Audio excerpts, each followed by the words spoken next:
O'n ni'n gweld yr unig un bach gwyn, yr unig un bach gwyn, mae yn cael dŵr mewn ar y brig, a hynny yw heniath ticl pink, fel o'n i'n gweud, wrth y march sydd wedi trefeili o Australia, heniath Tŵr fel Houston, ac allan o'r enwog Euarth Windflower sydd wedi bod yn bencampwr fan hyn. Euarth Windflower yn gaseg hyfryd. Anferth o gaseg, anferth wedi magu gyda Jessie Parry Williamson yn Corwen, wedi cael ei gwerthu fel eboles blwydd, ac Jessie just yn eistedd nôl a enjoyo gweld pawb arall yn neud y gwaith, ac hon yn cadw ei enw hi yn y cylch yn ennill pencampwriaeth blwyddyn ar ôl blwyddyn, ond dyma'i merch hi, Euarth Ticl Pink. Ni'n clywed digon o gymeradwyo ac o weifi ac o chwibanu hefyd yn y prif gylch. Fel ni wedi gweud yn aml iawn, mae di Mercher, mae'r gwres yn cynyddu yn llythrenol o ran y gefnogaeth a'r diddordeb hefyd. Dyna ni, Tweety Nemo yn beirniadu ac yn edrych yn fanylach ar yr ebolesu. Oedych chi wedi gweld ambell i adfarch yn y dosbarth yma gyda'r 2 ar 20? Mae yna un o ddoi wedi bod, ond dim wedi gwneud dda iawn, ond oedd e'n deg i wedi gwir, ond nhw ddim falle gorau, ond pleser gweld yr adferch hyn yn cystadlu, a twmno bod yn gallu cystadlu. Oedd yn amser fel yn ein trafod ddo am yr adferch, oedd bobl yn meddwl bod nhw fel second best, falle, ond nhw ddim cweit werth dangos, ond fel wedon ni, mae rhyw 80% o'r anifeiliaid Cymraeg os oes ebol gyda ti yn camu mlaen fel adferch i gystadlu o dan gyfrwy.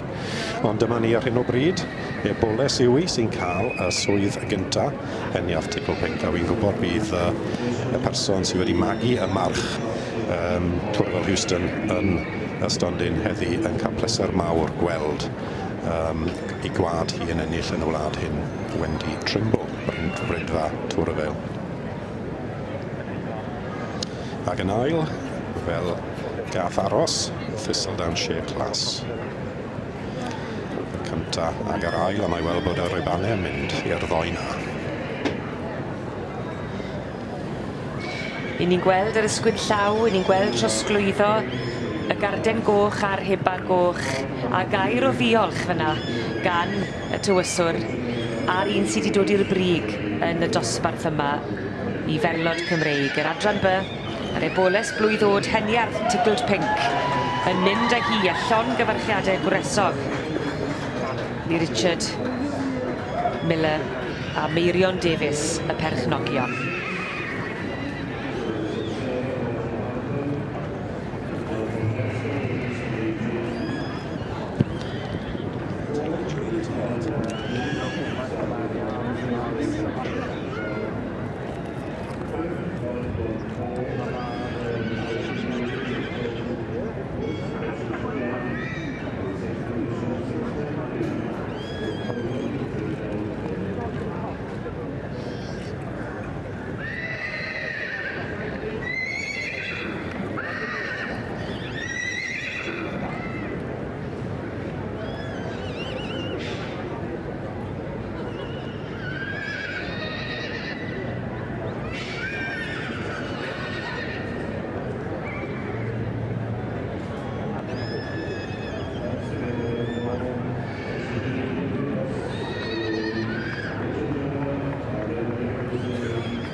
Y gŵr i chi'n gweld o'ch blaen ar hyn o bryd ydy Richard Miller. A'r un, mae'n y tywys, ydy'r eboles Euarth Ticl Pink, llon gyfarchiadau gwresog i Richard Miller a Meirion Davies, perchnogion, yr un fath i'r brig yn yr adran yma, yr adran B, gyda'r eboles blwydd o'd. A'r garden goch a'r heban hefyd yn eiddo i Euarth Ticl Pink.